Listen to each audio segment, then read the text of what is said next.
Saya akan cerita tentang argumentasi ilmiah bahwa ahli sunnah wal jamaah itu luar biasa. Saya di Jogja berteman banyak para profesor, para doktor, termasuk akademisi sosial yang mungkin pernah di mana-mana. Pernah tanya saya begini, Pak Bahak, kenapa Anda baca kitabnya referensinya luas kok tetap NU katanya. Terus saya bilang, problemnya apa sebagai NU?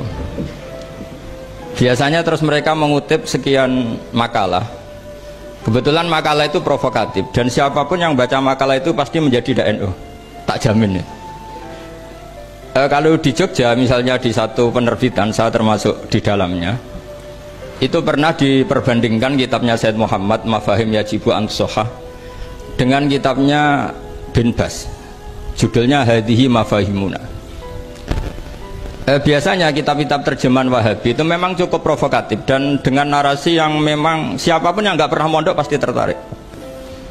Misalnya begini, cerita bid'ah misalnya, Iyyakum wa muhdatsatil umur fa inna kulla bid'atin dhalalah wa kulla dhalalatin finnar, misalnya gitu. Wa kulla muhdatsatin bid'ah wa kulla bid'atin dhalalah wa kulla dhalalatin finnar. Ada yang baca wa kullu bid'atin dhalalah wa kullu dhalalatin finnar. Terus beliau meneruskannya begini, kata Bin Bas, hadza huwa Rasulullah hakama bi annal bid'ah kullaha dhalalah. Terus diteruskan wajar asy-Syafi'i faqasama ila hasanatin wa dhalalatin wa sayyi'atin. Jadi dengan narasi seperti itu orang itu tahu bahwa Syafi'i itu kurang ajar tenan gitu, kira-kira gitu. Jadi dia ini Rasulullah yang mengatakan semua bid'ah ini dhalalah, tapi Syafi'i lancang dengan membagi ada dhalalah, ada sayyi'ah, ada hasanah, ada sayyi'ah. Ini aneh katanya. Wong Rasulullah yang nabi saja bilang satu semuanya dhalalah, kok dia bilang dua kan? Diredaksikan Jaro'a, kira-kira makna sedannya yang lama atau berani. Sehingga orang mesti tanya, kenapa sih tidak ikut Rasulullah saja? Tapi ini satu ilmu, setidaknya ilmu perdebatan, bukan ilmu hakiki, karena kita tidak tahu yang diridhani Allah yang mana.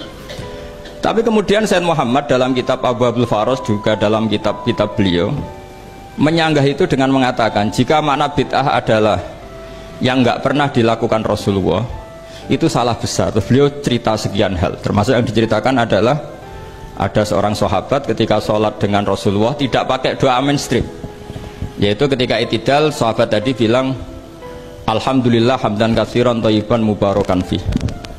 Setelah itu setelah Nabi habis sholat tanya ayyukumul qail, siapa tadi yang melafadzkan itu? Semua sahabat diam karena takut disalahkan. Tapi apa yang dikatakan Nabi?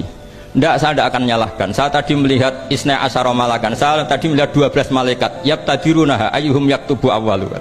Semuanya itu bergegas siapa yang nulis awal. Terus kata sahabat tadi, ha anadha ya Rasulullah. Padahal ini satu kalimat yang bahkan Rasulullah tidak mengajarkan. Dan Rasulullah bahkan iskal, kenapa ada kalimat itu? Tapi toh dibenarkan oleh Allah dan Rasul. Cerita Said Muhammad kedua adalah ada sahabat setiap ngimami itu main kulhu.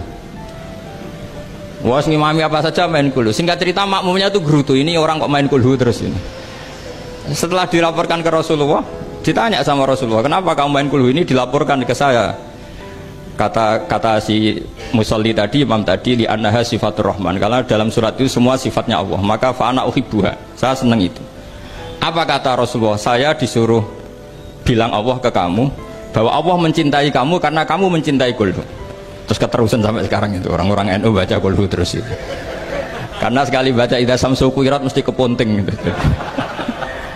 Tapi artinya itu dibenarkan Rasulullah min ghairi sabqi ta'limin minhu, tanpa ada pelajaran dari beliau.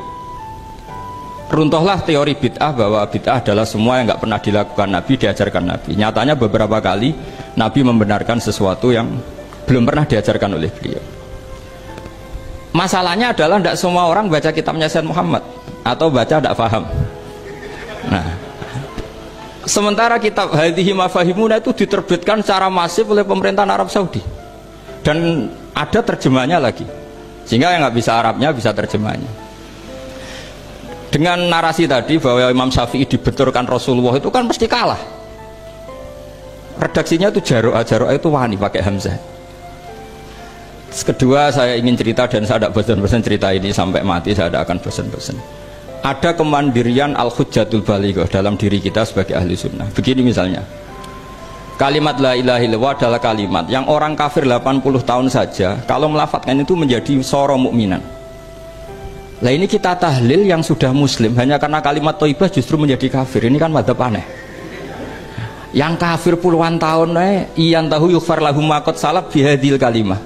Ini kita karena tahlilan sampai nyekel patok menjadi kafir juga karena la ilaha illallah. Ini aneh.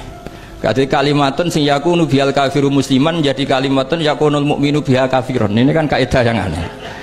Nah, saya ingin kalau ahli sunnah yang seperti ini sudah mandiri, sudah sehat, ya baguslah seperti itu. Terus yang terakhir, kenapa ditambahi an-nahdiyah? Ya seperti yang dikatakan moderator tadi. Di terminologi internasional itu kalau ahli sunnah pokoknya yang tidak sabus sahabat ahli sunnah. Sehingga Wahabi, Muhammadiyah, Ikhwan semuanya ahli sunnah wal jamaah. Karena kalau di media internasional asal tidak Syiah itu ahli sunnah. Hanya itu saja perbandingannya. Kalau ikramus sahabah ya ahli sunnah, kalau sabus sahabah ya Syiah. Problemnya adalah kita tidak ikut kelompok besar ahli sunnah yang mainstream di internasional karena mereka anti wasilah, anti tahlil. Sehingga terus Indonesia bilang ditambahi ahli sunnah wal jamaah an-nahdiyah.